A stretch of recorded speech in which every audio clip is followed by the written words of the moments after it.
ask 3 questions directly to the Secretary because I believe only he can answer, given that only he has personal knowledge about the questions I will be asking. Again, with the permission of the good chairman and with the permission of the body. 1 minute suspension, Mr. President. Session suspended. Di po kaila sa publiko ang relasyon ng dating speaker sa Pangulo. May naramdaman po ba kayong anumang pangamba o pagdadalawang isip kaugnay sa ginawa po ninyong paghahain ng kasong ito? Wala po, Mr. President. Wala po. In fact, sa lahat po ng aking pag-uusap sa ating Pangulo, consistent po siya sa kanyang sinasabi na kung saan po ang ebidensya, doon po tayo pupunta, kahit na sino pa po ang pwedeng maisama.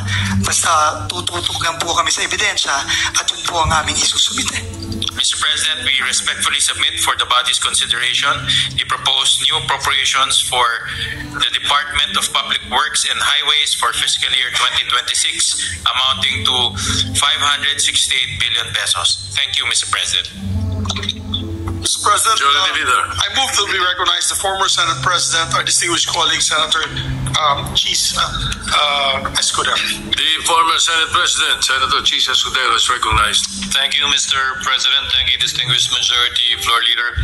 Just a few questions, and I would like to thank at the outset Senator Lacson, our Senate President Pro Tem, for allowing me to ask my questions ahead, given its brevity.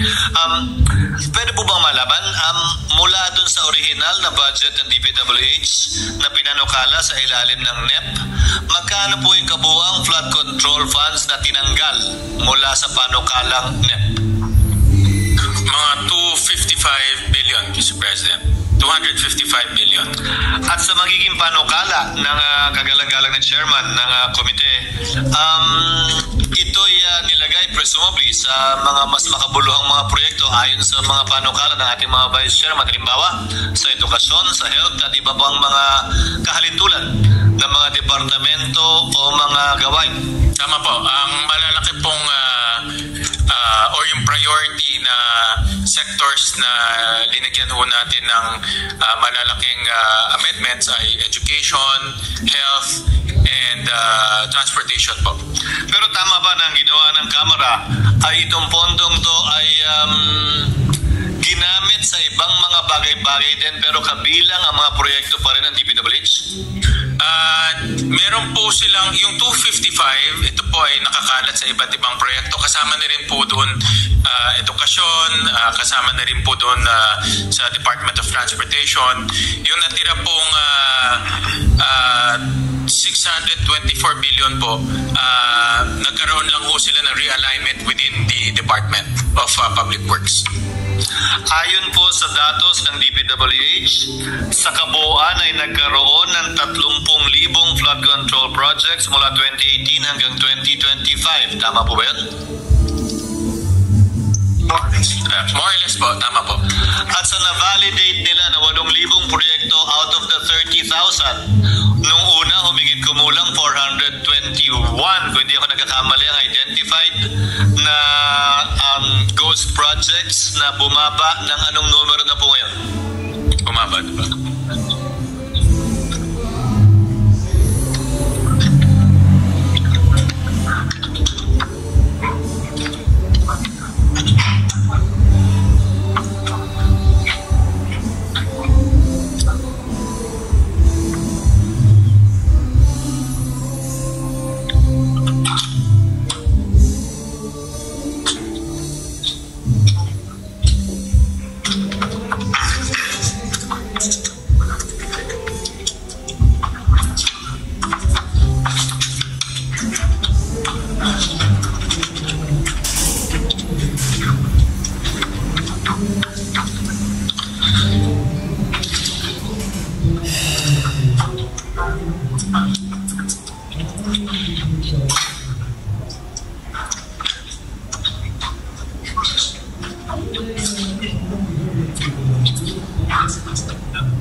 Secretary Dizon na ang suspected ghost projects nationwide is 421 at ito po ay tuloy-tuloy po yung validation po ng ICI at DPWH. So initial po lamang yun? Initial pa lang po. At base sa kanilang initial na pag-aaral, mga anong taon na may pinakamaraming ghost projects na sa na-identify nilang 8,000 proyekto out of 30,000?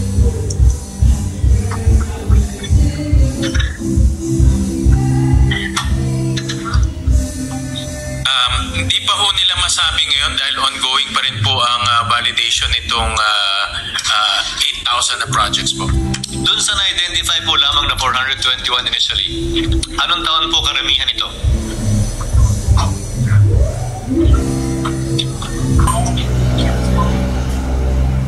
Alam ko po na ang saklaw na period ay 2018 hanggang 2025. Ang tinatanong ko po, ano pong taon karamihan ang may nakita kayo?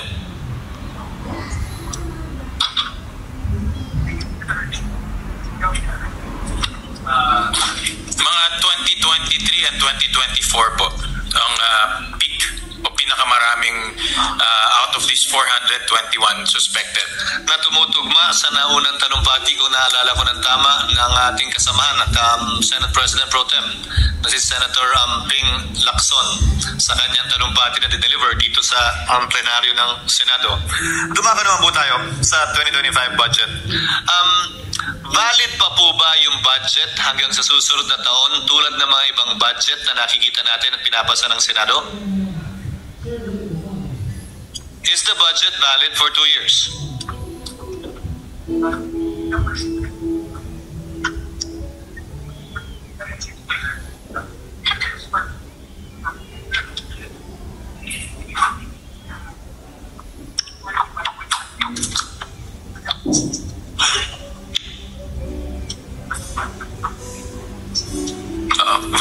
Valid pa ho until 2026. Ang obligation rate po nila is 76%.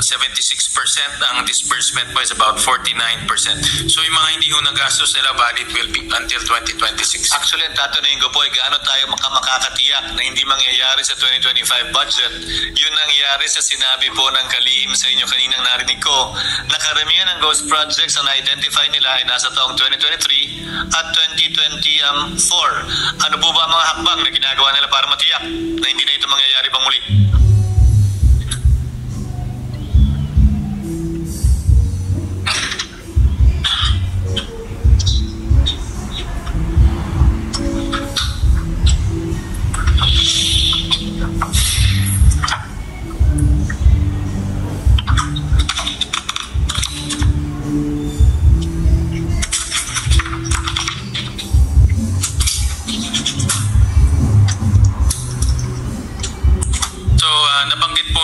Secretary Dizon sa akin na nagkaroon din ho silang reshuffling ng mga district engineers at the same time may strict instructions ang secretary na dapat lahat po ng projects ini-inspect para po masigurado na wala pong ghost projects and substandard projects. At the same time, inilunsad na po yung transparency portal na lahat po ay nandoon yung project. So ang taong bayan mismo pwede nang magsumbong, mag-report o pwede nang magbigay ng impormasyon kung ano po yung status ng project. At ang assumption ko po nito ay masusunod din yung kautusan ng Pangulo na babaan yung costing ng mga proyekto kumpara sa costing ng nagdaang taon.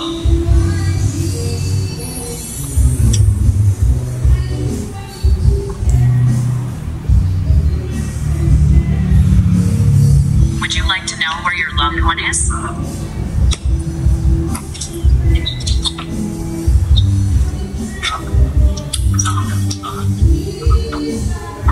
So dahil po yung itong mga natitirang flood control projects ay hindi na implement, nagkaroon din ng magandang pagkakataon ang DPWH na magkaroon ng recosting. At based po sa kanilang recosting, up to 50% ang nabawasan po sa, on the average sa iba't ibang proyekto ng DPWH tulad po ng bridges, tulad po ng roads, pati ho flood control. So ito naman yung kagandahan na na-delay ng konti dahil nagkaroon sila ng oportunidad na babaan yung presyo. So up to 50% On the ang average. pinakamataas? Yeah, on the Average or up to 50% ang pinakamataas? Up to 50.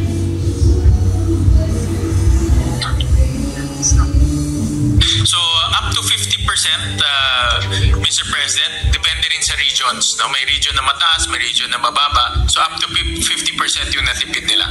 Depende rin sa materials, depende rin kung saan, no? Kasi may logistical issues rin. Kung may double, triple howling halimbawa. Correct. Now at this juncture, Mr. President, with the permission of the body, and with the permission of the chairman, of course, also, may I ask 3 questions directly to the secretary, because I believe only he can answer, given that only he has personal knowledge about the questions I will be asking. Again, with the permission of the good chairman and with the permission of the body.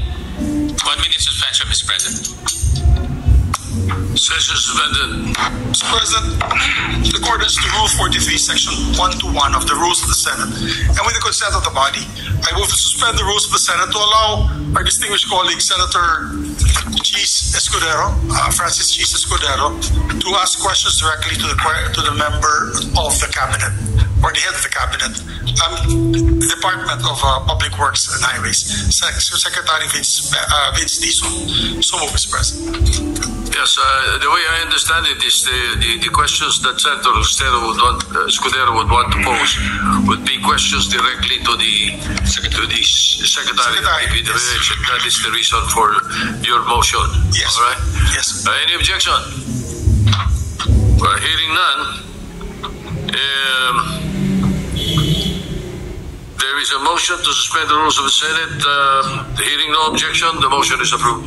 Thank you very much, Mr. President. I'd like to thank You may proceed. I'd like to thank our distinguished colleagues as well as the good chairman of the committee for accommodating this request. Good evening, Mr. Secretary. You are co-leading the executive branch's effort to address the flood control issue. As someone who holds the reviews and documentary evidence that your department possesses, may I ask, sa anong punto kayo nakumbinse na kailangan sampahan ng kaso na ang dating speaker at dating kongresista na si Ginoong Ko? Kay Mr. President, magandang gabi po. Maraming salamat. Kay former Congressman Zaldico po, ito po ay unang refer na ng ICI at ng DPWH nung, kung di ako nagkakamali po, end of September or a few weeks after mabuo ang ICI, nag-refer po kami sa Ombudsman, Office of the Ombudsman ng referral to file cases on the projects in Oriental Mindoro involving SunWest Corporation. At in fact, ito din po ang unang kasong final ng Office of the Ombudsman itong nakaraang linggo sa Sandigan Bayan na kinagabasan na rin po ng warrants of arrest laban kay former Congressman Zaldico at sa iba't iba pang mga opisyales ng DPWH at ng iba pang mga private individuals. So at that point po, base sa inspeksyon na ginawa namin nung nandun po ako sa Mindoro kasama ni Governor Bons Duror at sa ebidensyang nakalap na ipinasa po namin sa ICI nung ito ay nabuo, dun po namin sabay na final sa Ombudsman yung referral na yun, at yun na rin nga po ang unang kasong final sa Sandigan Bayan nitong nakaraang linggo lang. Yung sa dating speaker, Mr. Secretary, kailan po ito napagpasahan? Opo, ito po ay siguro po mga lang, itong nakarang ilang linggo lang, base na rin sa mga nakuhang ebidensya ng DPWH at dokumento ng mga proyekto ng SunWest Corporation at ng iba pang korporasyon ni former Congressman Zaldico tulad ng High Tone Corporation across many years, Mr. President, no? At base na rin ito